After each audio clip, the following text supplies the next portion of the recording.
وسلم۔ حضرت عائشہ صدیقہ رضی اللہ تعالی عنہ فرماتی ہیں کہ اللہ کے محبوب صلی اللہ علیہ وسلم کا ارشاد گرامی ہے، اے عائشہ، اگر میں چاہوں تو میرے ساتھ سونے کے پہاڑ چلا کریں۔ اور فرمایا میرے پاس ایک فرشتہ آیا جو طویل القامت تھا، کعبۃ اللہ کی طرح اونچے قد والا تھا۔ اس نے مجھ سے کہا، اللہ جل شانہ آپ کو سلام کہتے ہیں، سلام بھجوایا ہے، اور اللہ فرماتے ہیں بادشاہ نبی بن کر رہنا چاہتے ہو یا فقیر نبی بن کر رہنا چاہتے ہو؟ تو آپ نے فرمایا کہ جبرائیل بھی میرے پاس موجود تھے اس وقت، تو میں نے ان کی طرف دیکھا تو جبرائیل نے مجھے ہاتھ سے اشارہ کیا کہ فقیر، ضعف، کمزوری کو اختیار کیجیے۔ تو آپ فرماتے ہیں کہ میں نے کہا کہ میں بادشاہ نبی نہیں بلکہ فقیر نبی بن کر رہنا چاہتا ہوں۔ اور ایک اور روایت میں یوں بھی آیا ہے، اللہ کے محبوب صلی اللہ علیہ وسلم نے یوں فرمایا کہ ایک دن پیٹ بھر کر کھانا کھاؤں اور ایک دن بھوکا رہوں، جب بھوک لگے تو میں آپ کی طرف عاجزی کروں اور آپ کو یاد کروں، اور جب پیٹ بھر کر کھا لوں تو آپ کی حمد کروں اور آپ کا شکر ادا کروں۔ اللہ کے محبوب صلی اللہ علیہ وسلم کے خادم خاص مؤذن رسول حضرت بلال حبشی رضی اللہ تعالیٰ عنہ تھے۔ ان کا ایک واقعہ حدیث میں ہے، اور وہ یہ ہے، وہ فرماتے ہیں کہ میں حلب میں تھا، شام میں ایک علاقے کا نام ہے حلب، وہاں میں تھا، تو وہاں ایک آدمی نے جس کا نام عبداللہ الحوزنی رحمۃ اللہ علیہ ہے، اس نے مجھ سے سوال کیا کہ اے بلال، آپ تو ہر وقت اللہ کے محبوب صلی اللہ علیہ وسلم کے ساتھ ہوتے تھے، تو آپ بتلائیے کہ آپ کے اخراجات کی صورت کیا تھی؟ آسان الفاظ میں یوں سمجھیے کہ اللہ کے محبوب صلی اللہ علیہ وسلم کے وزیر خزانہ حضرت بلال حبشی رضی اللہ تعالیٰ عنہ تھے، تو اسی لیے ان سے پوچھا بھی کہ آپ کے پاس تجارت، کھانا پینا، معاشرت کیسے چلتی تھی؟ تو انہوں نے ایک واقعہ سنایا۔ حضرت بلال حبشی رضی اللہ تعالیٰ عنہ فرماتے ہیں کہ اللہ کے محبوب صلی اللہ علیہ وسلم کے پاس کوئی بھی شخص آتا تو آپ مجھے فرماتے، اگر کوئی کپڑے مانگنے آتا تو آپ مجھے فرماتے کہ بلال اس کے لیے انتظام کر دو، کوئی بھوکا آتا تو آپ فرماتے بلال اس کے کھانے کا انتظام کر دو، رات ہو جاتی کوئی قیام کا معاملہ ہوتا تو بلال حبشی کو آپ فرما دیتے کہ ان کے قیام کا انتظام فرما دیں۔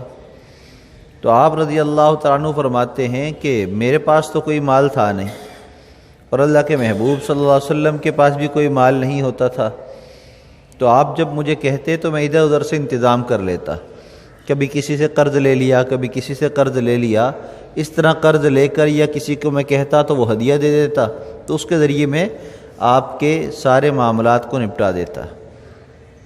ایک یہودی جو مشرک بھی تھا وہ میرے پاس آیا، اور جو ہے اس نے آ کر مجھے کہا کہ اے بلال، آپ کو جب بھی پیسوں کی ضرورت پڑتی ہے تو مختلف لوگوں کے پاس جاتے ہو، تو آئندہ سے جب بھی آپ کو ضرورت پڑے تو مجھے کہہ دینا، میں آپ کو دے دیا کروں گا۔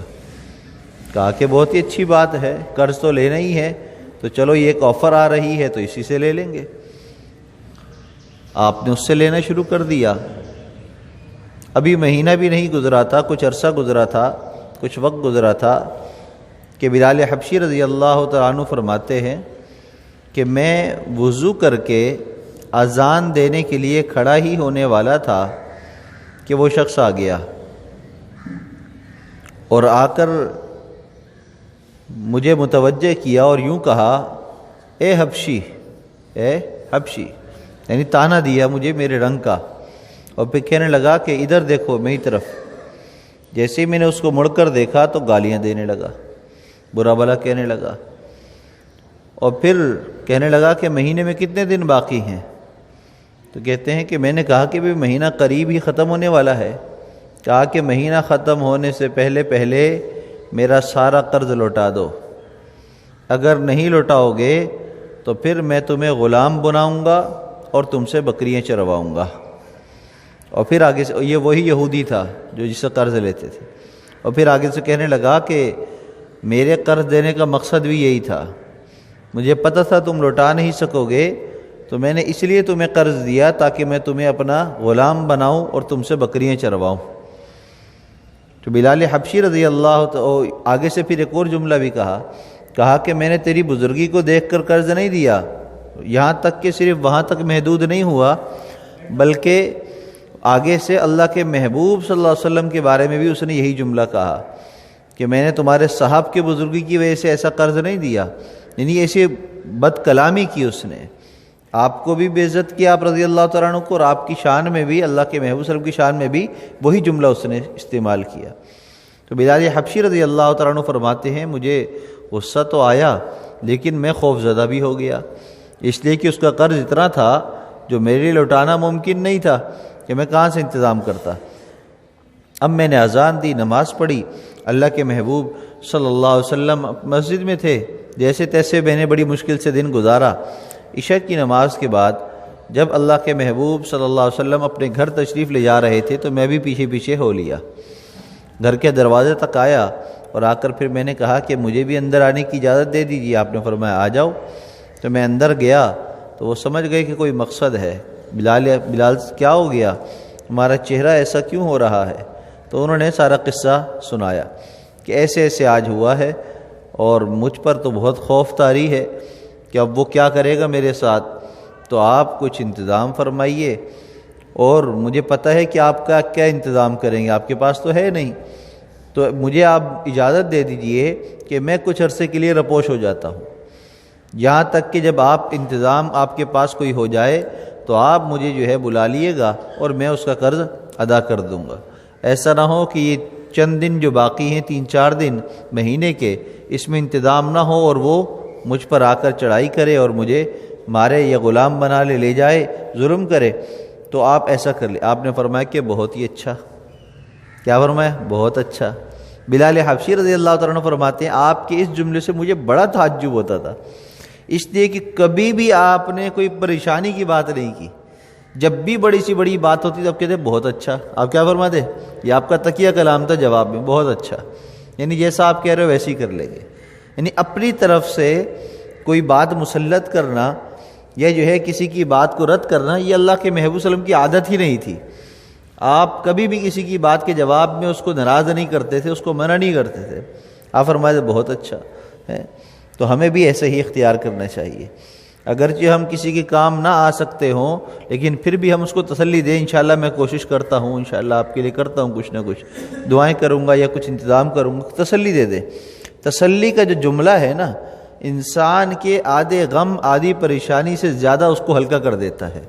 تسلی، جیسے ہم ڈاکٹر کے پاس دوا لینے جاتے ہیں، بعض ڈاکٹروں کی عادت کیا ہوتی ہے، وہ بیماری چھوٹی سی ہوتی ہے اس کو اور بڑا بنا کر پیش کرتے ہیں، جس کی وجہ سے مریض مرنا نہیں ہے تو مر جاتا ہے، اس پر اور بوجھ آ جاتا ہے۔ چلتا ہوا مریض جو ہے ہاسپٹل جاتا ہے اور ڈاکٹر اس کو اتنا ٹینشن دیتا ہے، بتاتا ہے کہ وہ چیئر پر آ جاتا ہے یا جو ہے نا بیڈ پر آ جاتا ہے، کیوں؟ اس پہ غم طاری کر دیا۔ تو اللہ کے محبوب صلی اللہ علیہ وسلم کی عادت مبارکہ یہ تھی، بڑی سے بڑی پریشانی بھی ہو آپ کہتے بہت اچھا، کرتے ہیں انشاءاللہ۔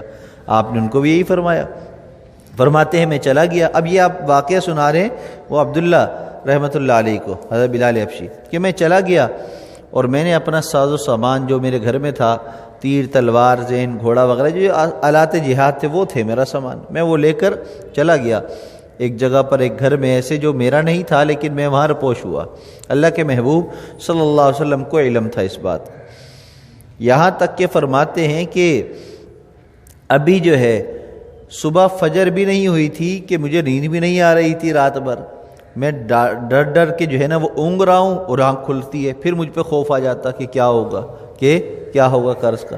پوری رات میری ایسی گزری، یہاں تک کہ ابھی کچھ رات کا حصہ بھی گزرا تھا، جو وقت گزر گیا تھا عشاء کے بعد سے لے کر آدھی رات تک کا، وہ پریشانی میں گزرا۔ ایک بندہ آیا میرے پاس اور آ کر مجھے میں اونگ رہا تھا یوں لیٹا ہوا، نیند تو آ نہیں رہی تھی، اس نے مجھے ہاتھ لگایا تو میں اٹھ گیا۔ کیا ہو گیا؟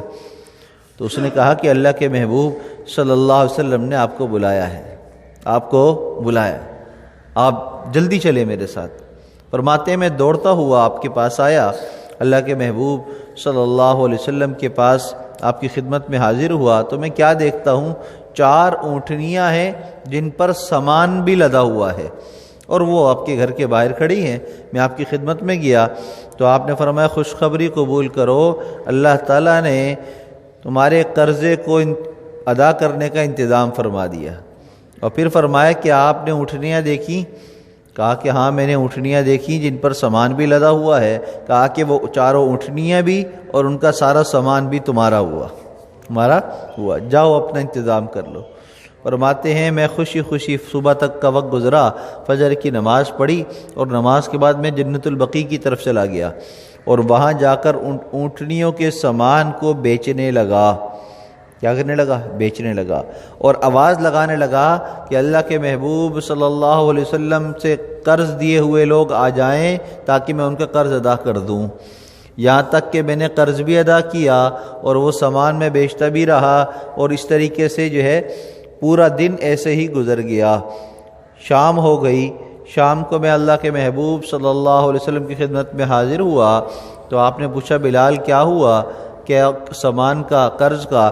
فرمایا کہ یا رسول اللہ صلی اللہ علیہ وسلم سارا قرض ادا ہو گیا۔ کہا کہ کچھ سامان بچا بھی؟ کہا کہ ہاں کچھ سامان بچا ہے، کچھ دینار بچے ہیں۔ تو آپ نے فرمایا جب تک کہ تم ان دینار کو بھی اللہ کے راستے میں خرچ نہیں کر دو گے، تقسیم نہیں کر دو گے، میں گھر نہیں جاؤں گا، میں مسجد میں ہی سوؤں گا۔ اب رات ہو چکی تھی، کوئی خریدار بھی نہیں تھا، کوئی لینے والا بھی نہیں تھا، سارا دن سب کو بانٹ دیا، سب کی ضرورت پوری ہو گئی مدینہ کے لوگوں کی۔ فرماتے ہیں کہ وہ رات اللہ کے محبوب صلی اللہ علیہ وسلم نے مسجد میں ہی گزاری، وہیں آپ سوئے، آپ گھر نہیں گئے، یہاں تک کہ اگلا دن آیا۔ پھر اگلے دن رات کو پھر میں اللہ کے محبوب صلی اللہ علیہ وسلم کی خدمت میں حاضر ہوا اور پھر آپ نے مجھ سے وہی سوال کیا تو میں نے کہا کہ یا رسول اللہ صلی اللہ علیہ وسلم میں نے وہ بھی خرچ کر دیا۔ تو پھر اللہ کے محبوب صلی اللہ علیہ وسلم نے جب مجھ سے پوچھا تو میں نے کہا وہ میں نے خرچ کر دیا اور اللہ نے آپ کو راحت عطا کر دی۔ تو پھر آپ گھر تشریف لے کر گئے۔ یہ ہے آپ کا کسب معاش، یہ ہے آپ کی زندگی۔ کہ اللہ کی طرف سے جب سوال کیا گیا کہ بادشاہ نبی بننا ہے یا فقیر نبی بننا ہے تو آپ نے کہا مجھے فقیر نبی بننا ہے، اور یہ بھی بتلا دیا حضرت عائشہ صدیقہ رضی اللہ تعالیٰ عنہ کو کہ اگر میں چاہوں اللہ تعالیٰ کی طرف سے مجھے اجازت ہے اور میں اللہ سے دعا کر دوں تو میرے ساتھ سونے کے پہاڑ چلے میرے ساتھ۔ چلنے کا مطلب یہ کہ سفر ہو، حضر ہو، دن ہو، رات ہو، جب میں چاہوں سونے کے پہاڑ میرے پاس موجود ہوں، وہاں سے میں خرچ کرتا رہوں۔ لیکن آپ نے اس کو پسند نہیں فرمایا۔ تو ہمیں بھی وہی راستہ اختیار کرنا ہے جس میں عاجزی ہو، تواضع ہو۔ مالداری اختیار کرنا برا نہیں ہے، منع نہیں ہے، لیکن مالداری اختیار کرنے کے بعد مال میں لگ جانا برا ہے، مالداری ہو۔ حضرت عثمان غنی رضی اللہ عنہ تاجر تھے، مالدار تھے، آپ نے ان کو کتنی دعائیں دی، جب بھی آپ کو ضرورت پیش آتی وہی آپ کے کام آ جاتے۔ تو ہمیں مالداری کو برا نہیں سمجھنا، مال جمع کرنا کوئی عیب کی بات نہیں ہے، لیکن اس واقعے کو، ان باتوں کو، نصیحتوں کو سامنے رکھنا ہے کہ اپنی زندگی کے اندر مال کو ہم نے وہ اہمیت نہیں دینی جو آخرت کی اہمیت ہے۔ اصل آخرت ہے، اصل کامیابی نماز میں ہے، اصل کامیابی اللہ کی ماننے میں ہے۔ تو نماز، قرآن، دین کا کام وہ پہلے ہے، باقی سارے کام بعد میں ہیں۔ جب ہم اس تفریق کو سمجھ جائیں گے اور اس کو ہم نمبر دے دیں گے کہ 1 نمبر ہے آخرت کا، دین پر عمل کرنے کا 1 نمبر ہے، اور دنیا کے سارے کام 2 نمبر ہیں، تو جب نمبرنگ ہم اس کی طے کر لیں گے تو انشاءاللہ ہمارے معاملات آسان ہو جائیں گے، ہمارے کام آسان ہو جائیں گے۔ اللہ کے محبوب صلی اللہ علیہ وسلم کی زندگی ہمارے لیے ایک نمونہ ہے، ایک مشعل راہ ہے، ہم اس کو دیکھیں، ہم اس کے مطابق اپنے آپ کو بنائیں۔ اللہ کے محبوب صلی اللہ علیہ وسلم کی تربیت ہی تھی، صحابہ کرام میں ایسے نقشے موجود تھے، اور صحابہ کرام میں 2 طرح کے لوگ تھے۔ ایک وہ تھے جو تواضع والے، قناعت پسند، بالکل تجارت سے دور، کام کاج سے بہت کم جو ہے اس کے اندر لگنے والے، بس ضرورت کے مطابق کمانا، کھا لینا، ختم۔ اور دوسرے وہ بھی ہیں کہ جو تاجر ہیں، مالدار ہیں، اللہ کے محبوب صلی اللہ علیہ وسلم کی خدمت میں بھی رہے ہیں، خلفاء بھی بنے ہیں، بڑے بڑے صحابہ کرام ہیں، تو ساری مثالیں موجود ہیں۔ ہم اپنی طبیعت کے مطابق اس راستے کو چنیں کہ ہمارے لیے کون سا راستہ آسان ہے۔ مثال کے طور پر آپ تاجر بننا چاہتے ہیں، آپ کو اللہ نے مال عطا کیا ہے، آپ تجارت کریں، لیکن تجارت کے جو دین کے اصول ہیں اس کو سامنے رکھ کر کریں۔ اس کے خلاف اگر چلیں گے تو معاملات خراب ہو جائیں گے۔ لہذا ان معاملات کو اگر ہم صحیح رکھنا چاہتے ہیں تو دین کی باتوں کو ہم نے سامنے رکھنا ہوگا۔ ایک ہے رہبانیت اور ایک ہے اباحیت۔ رہبانیت کیا ہے کہ دنیا کو بالکل چھوڑ دینا اور اللہ اللہ کرنے میں لگ جانا، عبادت کرنے میں لگ جانا، جیسے عیسائی کرتے ہیں۔ عیسائیوں کے ہاں راہب وہ ہوتا ہے کہ جو دنیا کو چھوڑ چکا ہو، نہ شادی کرے گا، نہ تجارت کرے گا، نہ اور معاملات کرے گا، صرف اپنی چرچ میں بیٹھ جائے گا، اپنے جو ہے وہ عبادت والے معاملات میں لگ جائے گا، بس اب اس کو دنیا سے کوئی مطلب نہیں ہے، تو وہ ان کے یہاں راہب ہے۔ کیا ہے؟ راہب ہے۔ تو یہ رہبانیت ہے۔ یہ کیا ہے؟ رہبانیت، دنیا بالکل چھوڑ دینا اور اللہ اللہ کرنے لگ جانا۔ اور دوسرا ہے اباحیت۔ اباحیت کہا جاتا ہے کہ دین سے بالکل کنارہ کش ہو جانا اور دنیا میں کے پیچھے لگ جانا۔ ہر وقت ایک ہی سوچ ہو کہ 2 سے 4، 4 سے 8 ہو جائیں، ہر وقت یہ سوچ ہو کہ ایک فیکٹری سے 2 ہو جائیں، ایک دکان سے 2 ہو جائیں، پیسے بڑھ جائیں، اسکیمیں کوئی دیکھ رہے ہیں، ہر وقت اسکیمیں تلاش کر رہے ہیں، اخبار میں ایڈ دیکھ رہے ہیں کہاں پیسے زیادہ بڑھنے کی کوئی اسکیم آ جائے، وہاں ہم پیسے لگا دیں، ہر وقت ایک ہی کام ہے۔ نماز کی نہ فکر، نہ قرآن کی فکر، نہ اپنے عمل کی فکر، نہ آخرت کی کوئی فکر، ہر وقت دنیا میں لگ جانا، اس کو کہتے ہیں اباحیت۔ تو رہبانیت ہو یا اباحیت ہو، اسلام میں دونوں منع ہے، اسلام میں دونوں منع۔ اعتدال کا حکم ہے، وہ کیا ہے کہ آپ عبادت بھی کیجئے اور دنیا کے اندر بھی لگیے، اور دنیا میں لگتے ہوئے اپنی سوچ یہ رکھیے کہ دنیا کے معاملات مجھے اس لیے کرنے ہیں تاکہ حقوق العباد کو میں صحیح ادا کر سکوں۔ تو حقوق العباد کو ادا کرنے کے لیے دنیا کمانا، دنیا کو جمع کرنا برا نہیں ہے، عیب نہیں ہے۔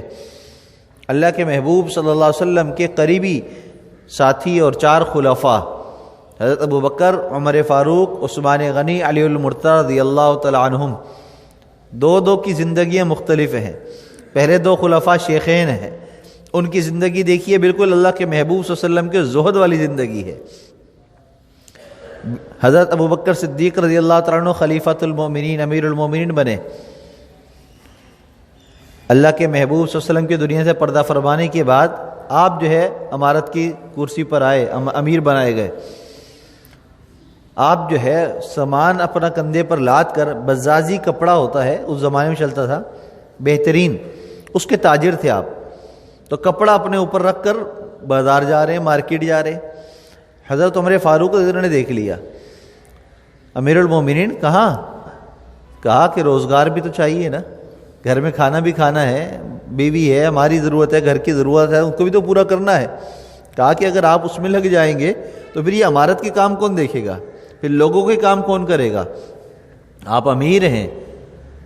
تو فوراً جو ہے کبار صحابہ کرام کا مشورہ ہوا، سب کو بٹھایا گیا، امیر المومنین کی معیت میں سب سے مشورہ ہوا، اور مشورہ یہ ہوا حضرت عمر فاروق نے کیا، اور وہ یہ کیا کہ امیر المومنین اگر امارت کے کام نہیں کریں گے تو پھر کون سنبھالے گا؟ آپ کو امیر بنایا اس لیے کہ آپ امارت کے کام کو سنبھالیں۔ اب ان کے گھر کے خرچے کا بھی مسئلہ ہے، ماہانہ مشاہرہ وظیفہ، تو اب سب صحابہ کرام سے مشورہ کیا کہ کیا کیا جائے۔ تو صحابہ کرام کے مشورے سے طے یہ ہوا کہ آپ کے ماہانہ اخراجات کی ذمہ داری ہے وہ بیت المال سے پوری کی جائے گی، لہذا آپ کا ماہانہ مشاہرہ طے ہو گیا کہ آپ کی جو ہے ماہانہ اتنی جو ہے آپ کے گھر کے اخراجات کے لیے آپ کو وظیفہ ملے گا، آپ بے فکر ہو جائیے، اپنے کام کریے۔ لہذا آپ نے اپنا کام شروع کر دیا، تو یہ سلسلہ یوں شروع ہوا۔ حضرت عمر فاروق کے زمانے میں بھی یہی ترتیب تھی کہ آپ امیر المومنین بنے، پھر آپ نے کام کاج چھوڑ دیے، امارت کے کام کو سنبھالا، دن ہو یا رات ہو لوگوں کے کاموں کے لیے نکلا کرتے تھے، گھروں پہ جایا کرتے تھے، جنگلوں میں جایا کرتے تھے۔ کتنے واقعات ہیں آپ کے، روزانہ رات کو گلیوں کے چکر لگا کر پہرے لگایا کرتے تھے، یہ آپ کے کام تھے، امارت کے کام آپ نے سنبھال لیے، اور آپ کے گھر کی ضروریات کے لیے وظیفہ مقرر ہو گیا۔ حضرت ابوبکر صدیق رضی اللہ عنہ کا وہ مشہور واقعہ کہ ایک دفعہ آپ کی بیوی نے خلافت کے زمانے میں یہ کہا کہ اتنے دن ہو گئے کچھ میٹھا کھانے کو بھی کبھی دل کرتا ہے، تو آپ نے فرمایا میرے پاس تو یہی وظیفہ آتا ہے، اب اسی میں سے جو کرنا ہے آپ کر لیں، اسی میں سے جو انتظام کرنا ہے کر لیں، اس کے علاوہ تو میرے پاس ہے نہیں۔ کہنے لگی یہ تو کھانے پینے میں ضروریات میں ہی پورا ہو جاتا ہے، بچتا ہی کچھ نہیں ہے میٹھا بنانے کے لیے۔ بہرحال چند دن گزر گئے، حضرت ابوبکر صدیق رضی اللہ تعالیٰ عنہ کے سامنے ایک دفعہ گھر میں آپ کے میٹھا پیش کیا گیا۔ آپ نے فرمایا یہ کہاں سے آیا؟ تو انہوں نے، آپ کی اہلیہ نے بتلایا کہ میں روزانہ کی جو اخراجات تھے اس میں سے تھوڑا تھوڑا بچا کر 1 روپے بچا کر یہ جمع کیا ہے، چند دن کے بعد تو یہ جو ہے پھر میٹھا میں نے تیار کیا ہے۔ تو آپ نے فرمایا کہ اس سے معلوم یہ ہوا کہ یہ جو آپ نے بچایا ہے یہ ہماری ضرورت سے زیادہ ہے، لہٰذا بیت المال کے اس کو بلا کر خازن کو آپ نے وہ بھی کمی کرا دی کہ ہمارے روزانہ کے خرچے میں سے اتنا اور کم کر دیں۔ تو یہ تھا زہد، یہ تھا وہ تقویٰ، یہ وہ تھی دنیا سے کٹ جانا، ہٹ جانا، یکسویت جو اللہ کے محبوب صلی اللہ علیہ وسلم کی طبیعت میں تھی وہ آپ پر بھی غالب آئی۔ حضرت عمر فاروق پر بھی وہی اثر ہوا۔ حضرت عثمان غنی حضرت نے جب خلیفۃ المومنین بنے تو آپ تاجر تھے، آپ کی تجارت چل رہی تھی، تو آگے یہ تجارت کا سلسلہ ان کا چلتا رہا اور اسی تجارت کے ذریعے اپنی ضروریات بھی پوری کرتے رہے۔ لیکن پہلے دونوں خلفاء کی زندگیوں کے اختتام پر بھی وہی بات ہوئی، انہوں نے وصیت کی، دونوں خلفاء نے کیا وصیت کی کہ ہمارے مرنے کے بعد ہماری وصیت یہ ہے کہ ہمارے مال میں سے وہ اخراجات جو میرے گھر کے اخراجات میں استعمال ہوئے ہیں بیت المال سے، وہ سارا بیت المال کا مال میرے وراثت کے مال میں سے لوٹا دیا جائے۔ تو گویا کہ کچھ استعمال نہیں کیا، اس وقت تو لیتے رہے لیکن وصیت کر کے چلے گئے، آپ کی زندگیوں کے بعد آپ کے مال میں سے بیت المال میں وہی مال واپس جمع کرا دیے گئے جو آپ نے زندگی میں استعمال کیا تھا۔ ایک صحابی آئے، اللہ کے محبوب صلی اللہ علیہ وسلم سے آ کر ملاقات کی، آپ مسافہ کیا تو آپ نے دیکھا ان کے ہاتھ بڑے سخت ہیں، کھردرے ہیں، جیسے ہو جاتے ہیں نا کام کاج کی وجہ سے، سخت ہاتھ۔ آپ نے فرمایا اتنے سخت ہاتھ ہیں آپ کے؟ اور میں یا رسول اللہ مزدوری کرتا ہوں، یا رسول اللہ صلی اللہ علیہ وسلم مزدوری کرتا ہوں جس کی وجہ سے ہاتھ میرے سخت ہو گئے ہیں۔ تو آپ نے فرمایا الکاسب حبیب اللہ، محنت کرنے والا اللہ کا دوست ہے۔ تو گویا کہ جو ہاتھ سے کمائی کرتا ہے، محنت کرتا ہے، وہ اللہ کو دوست بنا لیتا ہے، اللہ کا پسندیدہ بن جاتا ہے۔ تو ہاتھ سے کام کرنا کوئی عیب نہیں ہے، چاہے مزدوری ہو، چاہے وہ کارپینٹری ہو، چاہے وہ آپ تجارت کر رہے، دکانداری کر رہے ہوں، آپ اپنے آپ کو کھپا رہے ہیں، استعمال کر رہے ہیں، یا اپنے آفس کے اندر آپ محنت کر رہے ہیں، یہ سب کاسب ہیں، یہ سب مزدوری کرنے والے ہیں۔ تاجر وہ ہے جس کا اپنا بزنس ہے، بس چاہے چھوٹا ہو یا بڑا ہو۔ باقی جتنی نوکری پیشہ لوگ ہیں یہ کاسب میں آتے ہیں، کمانے والے، ہاتھ کی کمائی والے ہیں زیادہ۔ تو الکاسب حبیب اللہ ہمیشہ ذہن میں رکھیے۔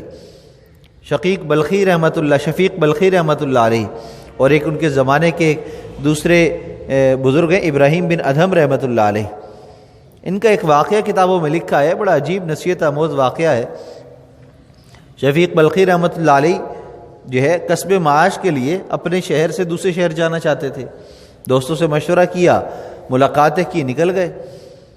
کچھ دن گزرے تھے کہ ابراہیم بن ادھم رحمۃ اللہ علیہ نے، وہ بھی اس زمانے کے ہی عالم تھے، نیک اللہ کے ولی تھے، انہوں نے دیکھا کہ مسجد کے اندر وہ شفیق بلخی نماز پڑھ رہے، ان سے ملاقات کی، کہا کہ آپ تو تجارت کی غرض سے کسب معاش کے لیے چلے گئے تھے، آپ واپس آ گئے نہیں آپ؟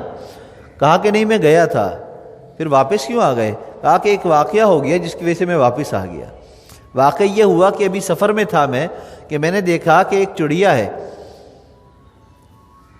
جو معذور ہے، اور دوسری چڑیا جو ہے اس کو میں نے دیکھا کہ وہ آتی ہے اور ایک دانہ لاتی ہے اس کے منہ میں ڈال دیتی ہے، پھر وہ چلی جاتی ہے اڑ کر، پھر وہ آتی ہے۔ اب میں یہ منظر دیکھ رہا ہوں، مجھے بڑا اچھا لگا، پھر وہ آتی ہے تھوڑی دیر کے بعد آ کر اس کے منہ میں کچھ دانہ ڈال دیتی ہے۔ تو پھر میں نے سوچا کہ جب وہ اللہ جو اس معذور چڑیا کو کھلا رہا ہے تو کیا وہ مجھے نہیں کھلائے گا؟ لہذا میں کیوں جاؤں کہیں کمانے کے لیے، کہیں دور کیوں جاؤں میں؟ لہذا میں سوچ کر واپس آ گیا کہ اللہ جب اس کو کھلا سکتے ہیں تو مجھے بھی کھلائے گا۔ تو ابراہیم بن ادھم رحمۃ اللہ علیہ نے بڑا عجیب جواب دیا۔ دیکھیے دونوں اللہ کے ولی ہیں لیکن سوچ دیکھیے، تھوڑا سا رویہ انداز دیکھیے۔ ابراہیم بن ادھم رحمۃ اللہ علیہ نے فرمایا کہ اے شفیق، تم نے اس معذور چڑیا کو دیکھ کر اس کی طرح بننا پسند کیا کہ وہ معذور ہے، اس کو دوسری چڑیا کھلا رہی ہے، تم چاہتے تمہیں دوسرے کھلائیں؟ کیوں نہیں تم نے اس چڑیا کو دیکھا جو کھلا رہی تھی، تو تم بھی کسب معاش میں لگتے، تاجر بن جاتے اور تم دوسروں کو کھلانے کا سبب بن جاتے۔ تو گویا کہ دونوں راستے صحیح ہیں، کہ اللہ کے متوکلین ہوں ان کا راستہ بھی صحیح ہے، اور جو کھلانے والے ہیں ان کا راستہ بھی صحیح ہے۔ لہذا کسی کے ظاہری عمل کو دیکھ کر تنقید نہ کیجیے، کسی کو کمتر اور حقارت کا درجہ اپنے حساب سے نہ دیجیے، بلکہ شریعت کو دیکھیے کہ ہماری شریعت میں کیا کس کے لیے تعلیم ہے۔ اگر ہر ایک اپنی زندگی، چاہے وہ مالداری والی ہے یا غربت والی ہے، خوشحالی والی ہے یا بدحالی والی ہے، صحت والی ہے یا بیماری والی ہے، دن ہے یا رات ہے، خوشی ہے یا غمی ہے، اپنی زندگی اگر سنت و دین کے مطابق گزار رہا ہے تو وہ اللہ کا نیک بندہ ہے۔ اور نیک لوگوں سے محبت کیجیے، تنقید نہ کیجیے، اعتراضات نہ کیجیے۔ تو اس لیے ہمارے لیے نصیحت یہ بات ہے کہ اللہ کے محبوب صلی اللہ علیہ وسلم کی زندگی میں دونوں طرح کے معاملات ہمارے سامنے ہیں کہ آپ نے متوکلین کا راستہ بھی اختیار کیا، تواضع کا راستہ بھی اختیار کیا، اور آپ کے مشوروں سے صحابہ کرام نے تجارت کا راستہ بھی اختیار کیا۔ لہذا جو راستہ ہمارے لیے آسان ہے ہم اس کو اختیار کیجیے، لیکن اللہ کے ہاں پسندیدہ وہ ہے کہ جس کا ہاتھ اوپر ہو، جو دینے والا ہو، جو دینے والا ہو۔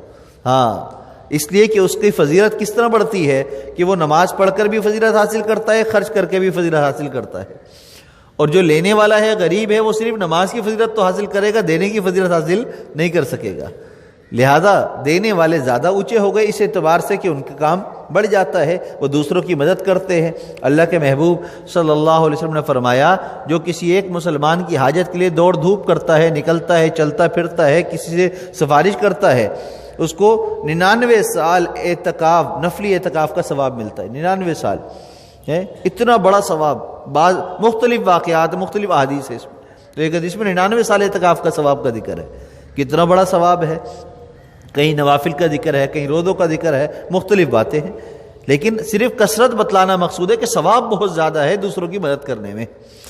تو اگر اللہ نے ہمیں حیثیت دی ہے، ہمیں اللہ نے ایسا بنایا ہے کہ ہم مالدار ہیں، ہم خرچ کر سکتے ہیں، تو ہم جوڑنے جمع کرنے کی بجائے ہم اللہ کے راستے میں خرچ کریں۔